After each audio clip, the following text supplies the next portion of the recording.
This is the United States Energy Association Power Sector Podcast, sponsored by the Natural Gas Supply Association. I'm Herman K. Trabish. I've covered the power sector since 2006, and I currently report for Utility Dot.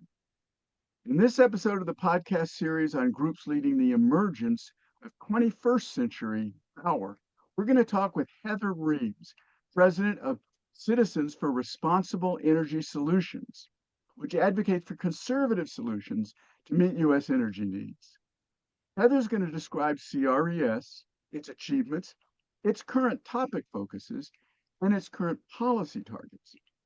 Heathe's led Citizens for Responsible Energy Solutions, a right-of-center nonprofit advocacy group, since 2016. She also founded and chairs National Clean Energy Week and the Conservative Climate Foundation. She started her over three-decade career serving as staffer for New Hampshire Senator Bob Smith and Illinois Congressman Gerald Weller after interning for legendary Washington Senator Slade Gorton. Heathe, what is Citizens for Responsible Energy Solutions, or CRES? What's its history, its current membership, and probably most importantly right now, what's its goals? Well, thank you for having me on your program. It's a real honor to be with you. We call it CRES, C-R-E-S, CRES, Ah, Citizens for Responsible Energy Solutions. So, for your listeners, CRES is a right of center organization. We're an advocacy organization. We're not a trade association, so we don't have like membership per se, but we do partner with the private sector, and we focus on advancing clean energy deployment. We care about all the above energy, but we want to reduce emissions. So that is, in a nutshell, what we do. But we are focused mostly on federal policy. We're based in Washington, D.C. We have a lot of different facets of the organization.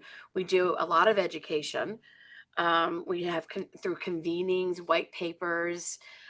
We have a robust lobbying program, a robust communications program, and a lot of coalition and stakeholder engagement. So, when I was with the organization, I started in 2016.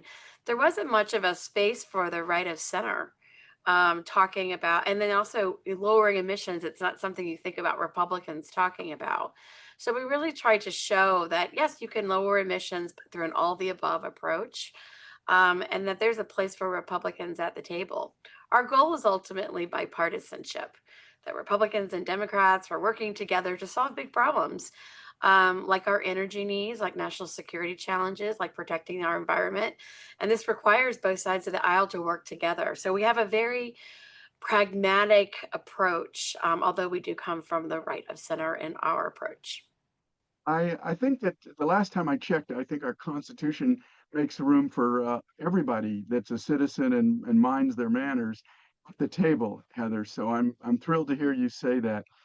Um, and I got to tell you, I've said many times on the podcast, I got involved in writing about energy many years ago when I read the Tom Friedman phrase, "Green is the new red, white, and blue." So I have a great deal of sympathy with things that you're talking about. CRES has supported decarbonization with technologies like clean hydrogen, advanced nuclear, carbon capture, utility scale wind and solar, transmission system expansion, and distribution system modernization. So, what are some examples of how CRES has helped those technologies accelerate decarbonization? Yeah, we're an all the above organization. So I think some people would say, well, wait a minute, all the above doesn't reduce emissions. But we'd argue and say, well, if you displace coal with natural gas, like the United States has done, you will reduce emissions. Not saying it's the total solution. It's part of the solution. So some of their approach has been incremental and highlighting those pieces. Others have been highlighting for wind and solar, for instance, when Republicans haven't been maybe as supportive earlier on, recognize the benefits they're bringing for jobs in their districts or for keeping the lights on, right, and keeping that reliability there. So, it's kind of meeting members both in the House and Senate where they are and helping them understand the challenges that are unique to their states.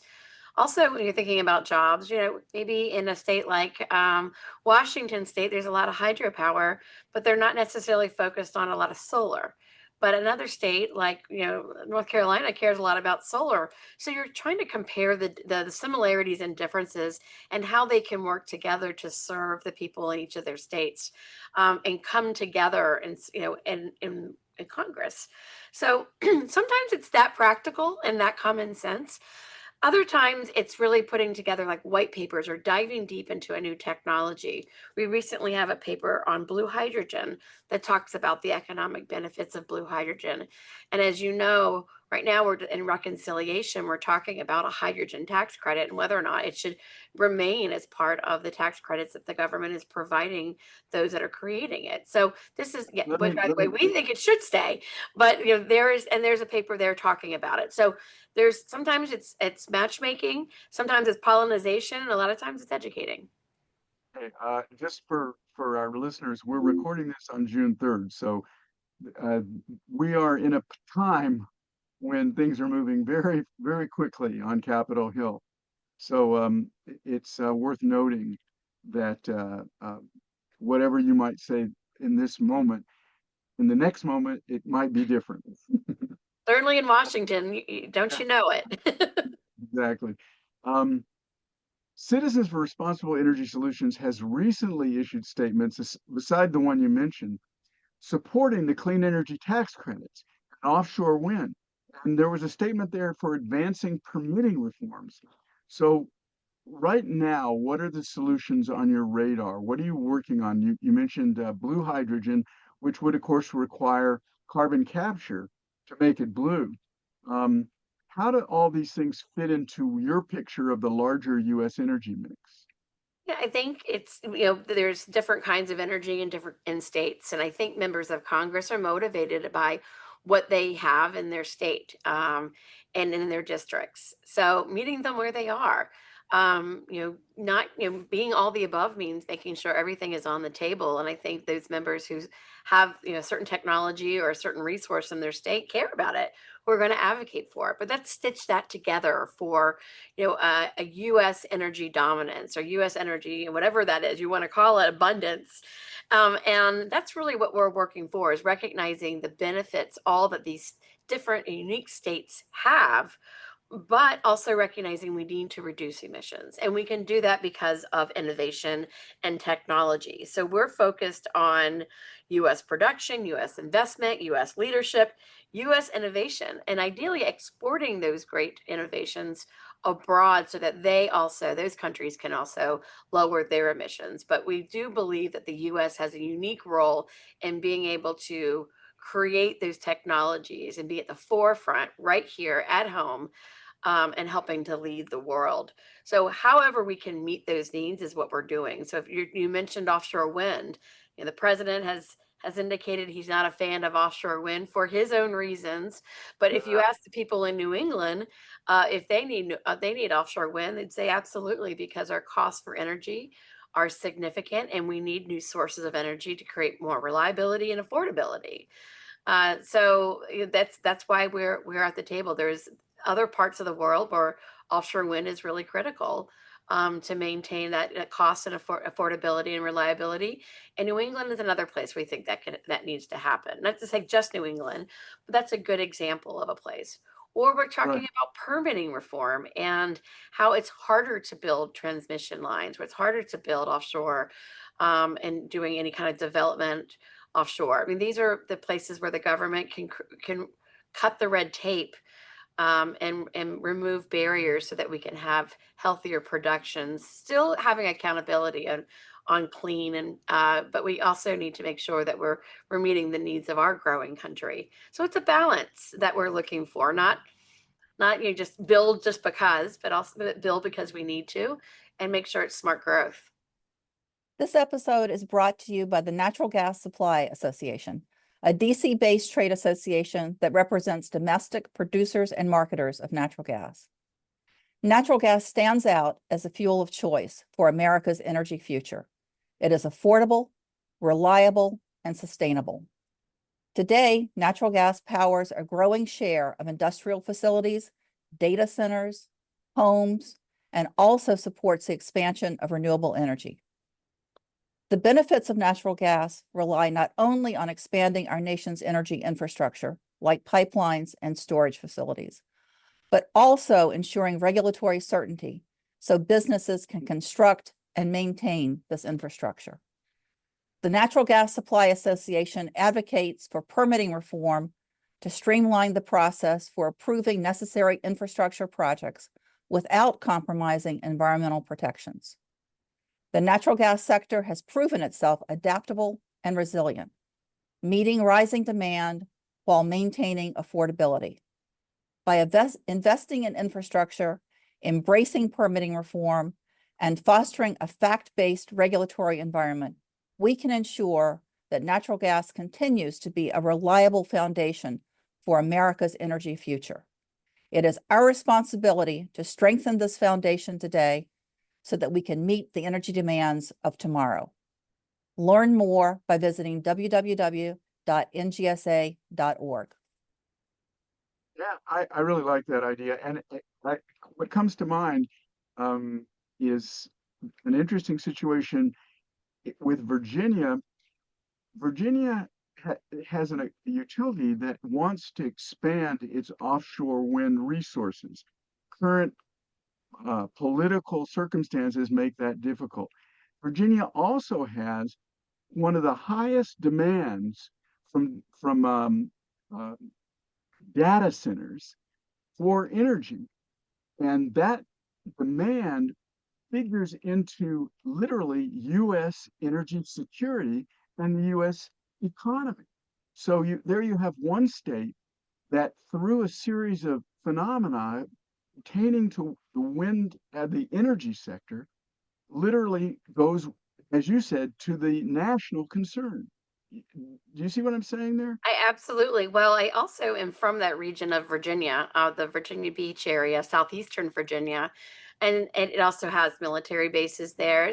There's a lot of uniqueness, and with the Northern Virginia data centers in particular, where I live, I really do understand the challenges there. And people don't build offshore lightly. There, people who live on the coast are very concerned about the environment. They're sensitive to it. So this has been a long process of making sure this is done right and in partnership with the state government and the utility to meet the needs of the business sector. So I think it's done in a really well done in a way that is community oriented, but meeting the needs of the businesses. It's a model, quite honestly, that we would want to see in other parts of the country.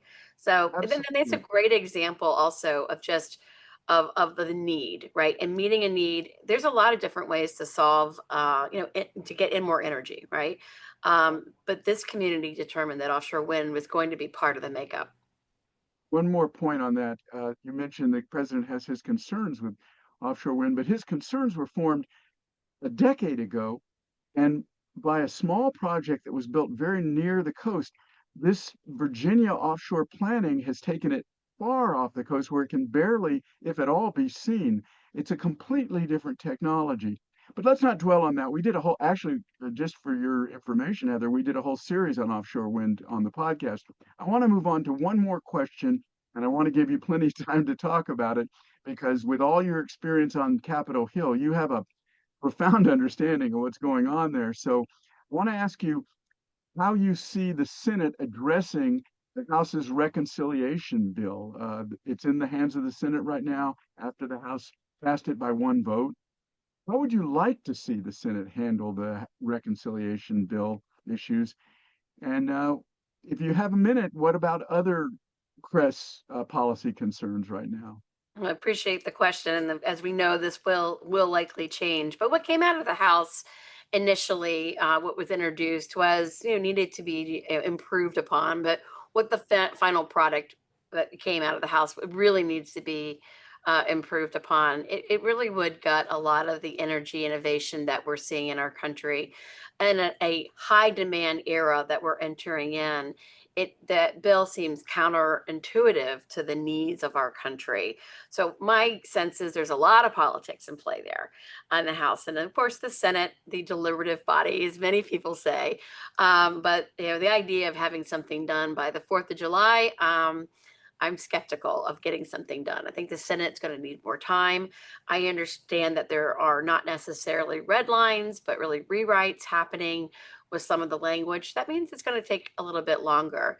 They're also soliciting input from organizations like ours about things that we want to see, for instance, on transferability or the duration of the tax credits or foreign entities of concern and how restrictive those need to be.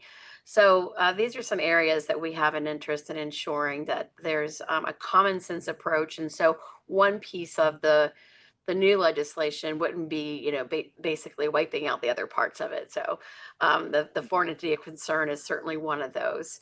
I think Now, another area, yeah. we've talked about that FEOC, foreign entity of concern. We should just define that for our listeners. Yeah, the foreign To- entity of concern. And I think rightly policymakers don't want to see US tax dollars going overseas when it's intended Right. to support American companies. So that balance is going to need to be there because not all parts are going to originate in the United States. So what is that healthy balance? And how can we continue to have more US parts and services here so that we're using US made parts? I think everyone's trying to get to that point, but we're not there right now. So this legislation needs to address where we are right now and where we're going. I think some places were completely left out of the tax credits in the House. The 45V tax credit for hydrogen, all kinds of hydrogen or all colors of hydrogen, is zeroed out. And I know there's a lot of interest in the Senate to bring that tax credit back. So I think you're going to see adjustments there as well. And then will the House and Senate bills look alike? Absolutely not. They won't. And there'll be some kind of conference. I suspect the president will weigh in about his intentions, and we may see something by the end of the summer. There's a number of deadlines that are coming up, and I think Congress wants to pass something and move on to other priorities. We'd love to see them do that too. Permitting reform has been a huge area of concern for those who want to provide more energy for our grid that we desperately need. So reducing the time for the build and the permitting to get to the build. There's a lot of lawsuits that have happened, unfortunately, that need to be clarified in terms of processes so that investors can invest and build on time and get projects done, not in 10 years, but in 2 years, and rather than what's been taking now. So I think there's a lot of things this country wants to move forward with. I know the president has an ambitious agenda, and being all focused on tax credits is taking up a lot of oxygen in Washington. Just some quick clarifications, Heather, real quick, because we're really running over time.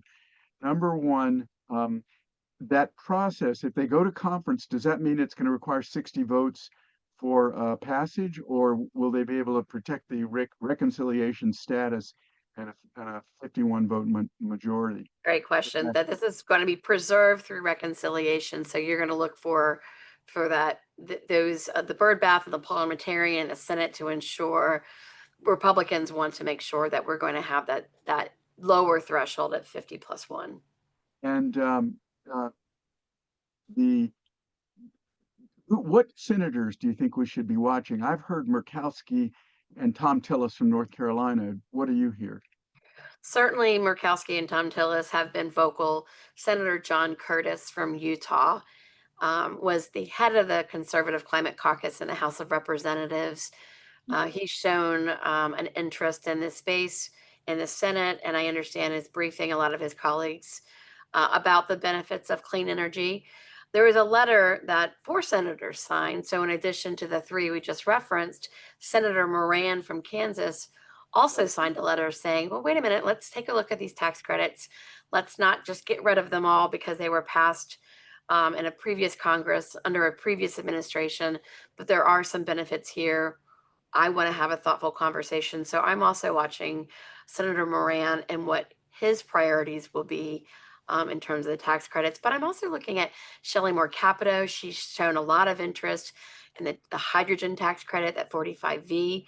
So I expect to hear from her. And then, regionally, I think based on where those technologies are, where those investments are, you're going to be hearing from those members too. Maybe we won't hear from them as loudly, and a lot of this will be behind the scenes, but I think you can count on at least those five to be quite vocal. Wow, that's exciting. That means we're going to see some real substance in this next few weeks. I guess next few months, huh? Right. But that's all the time we have, Heather. I got to call it right there. I want to thank you. My guest has been Citizens for Responsible Energy Solutions President Heather Reams. She's described CRES's achievements, current topic focuses, and current policy targets, including some really valuable insights into what's happening on Capitol Hill right now. I also want to thank our sponsor, the Natural Gas Supply Association, and our listeners for taking the time to check out the USEA Power Sector Podcast. Don't forget to subscribe, like, and share with everybody you know our quest for energy transition solutions.